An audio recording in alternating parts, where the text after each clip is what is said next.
కూటమి ప్రభుత్వం తక్షణం ఉద్యోగుల పెండింగ్ డిఏలు విడుదల చేయాలని డిమాండ్ చేశారు ఏపీ రెవెన్యూ ఉద్యోగుల సంఘం అధ్యక్షులు బొప్పరాజు వెంకటేశ్వర్లు.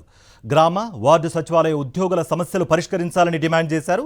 ప్రభుత్వ ఉద్యోగుల సమస్యలపై సానుకూలంగా స్పందించకపోతే దశల వారీగా ఉద్యమాన్ని చేపడతామన్నారు ఆయన.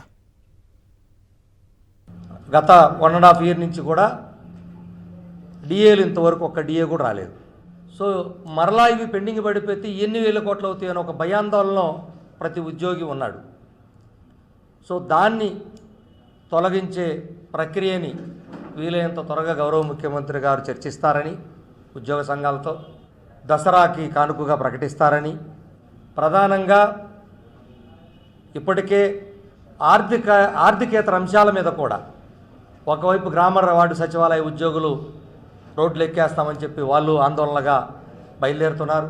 అలాగే గ్రామ వార్డు సచివాలయ ఉద్యోగుల సమస్యలు, కాంట్రాక్ట్ ఉద్యోగుల సమస్యలు, అవుట్సోర్సింగ్ ఉద్యోగుల సమస్యలు, పెన్షనర్లు, ఈ 4 ప్రధానమైనటువంటి భాగాలు.